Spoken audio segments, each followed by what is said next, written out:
Hello everyone, I'm Pastor Tamaka, Apostolic Believers of Christ International, Bishop Salmian. The program like is share, subscribe, and post notification bell for update every day the new videos. Thank you so much. God bless us all. Magandang hapon po sa lahat, sa ating mga viewers, listeners, dito po sa ating channel sa Facebook. Ang kapayapaan at tabag biyan Diyos ay sumasa atin sa magitan ng ating Panginoon Kristo. Ito po rin kasi tumaka Apostolic Believers of Christ International. Kapatid, sa bawat araw ay ating pasalamatan ng Diyos sa kanyang kabutihan. Hindi po tayo pinabayaan ng Diyos sa bawat araw sa ating paglakbay. Ang anghel ng Diyos ay nakauna po sa ating daan para po na tayo po ay maiwas sa mga sakuna, mga pangyayari. Dahil po natin nasahan, kapatid, yung po ang biyaya ng Diyos sa atin, isa Psalms 91 verse 11. Magpuan akong anghel sa unahan mo, upang ingatan ka sa daan. No? So yun po mga kapatid, hindi po tayo nagtagumpay, hindi po tayo nanaig at ligtas ng mga sakuna kung hindi po na kalooban ng Diyos. Kaya patuloy tayo mga kapatid, ito po mga video na ating ginagawa. So huwag kalimutan, mag-like and share lang po tayo, subscribe, then post natin ang notification bell for update every day, new videos or live streaming to sharing the Holy Plan. Mga kapatid, ito po ang ginawa para po na maparating sa atin bawat isa ang salita ng Diyos. Alam po ng Diyos na talaga tayo nag-iisang kaligtasan at dahil diyan pinaparating po ng Panginoon sa atin ang kanyang mga salita upang magkaroon tayo ng panampalataya. Dahil ang panampalataya ay nagmula sa napakinggan.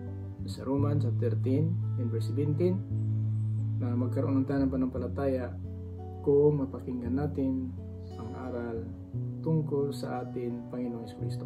Mga kapatid, alam naman natin isa common verse sa John 3:16, ano ang pag-ibig ng Diyos sa salimutan na sa kanyang gandang loob ay kanyang isinugo ang kanyang isakaanak upang lahat sumampalataya hindi mapahamak kundi magkaroon ng buhay na walang hanggang.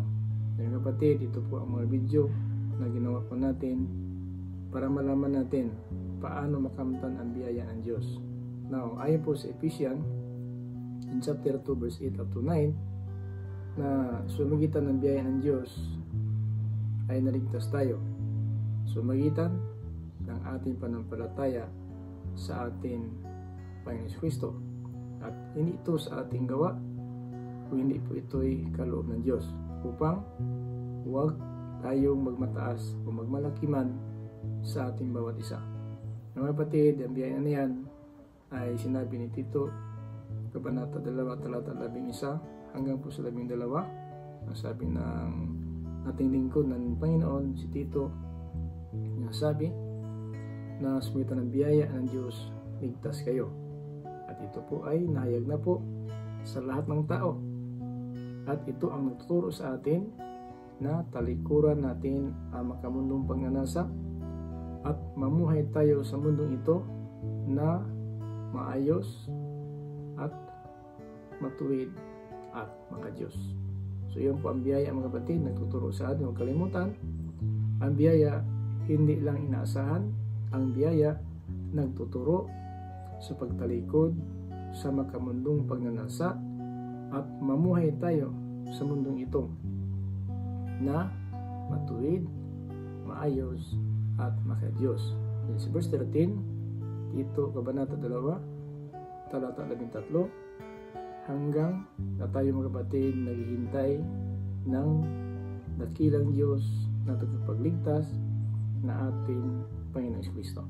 So yung mga kapatid, ang biyaya na nahayag sa atin, nagtuturo sa atin sa pagtalikod sa makamundong pagnanasa at mamuhay tayo sa mundo na ito na matuwid, maayos at makadiyos. So yung mga kapatid, ang dapat natin ikabubuhay, mabuhay tayo na naglilingkod kay Kristo, mamatay tayo naglilingkod kay Kristo, buhay pa tayo kay Kristo po tayo.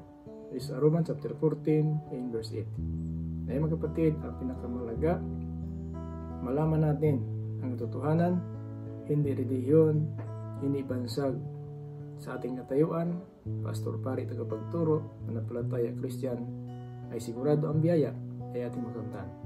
Ang biyaya nagtuturo sa pagtalikod sa makamundong pagnanasa at mamuhay tayo sa mundo na ito na maayos, matuwid at makadiyos.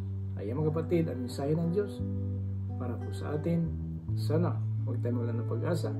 Sa bawat araw, makinig tayo ng salita ng Diyos. Dahil ang salita ng Diyos, mga kapatid, ito'y nagbigay sa atin ng buhay na walang hanggan. Hindi relihiyon, karunungan.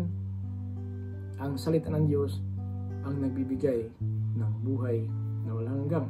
Pilipos, Kabanata 2, Talata 16, na ang salita na ito ang nagbibigay sa atin ng buhay na walang hanggan.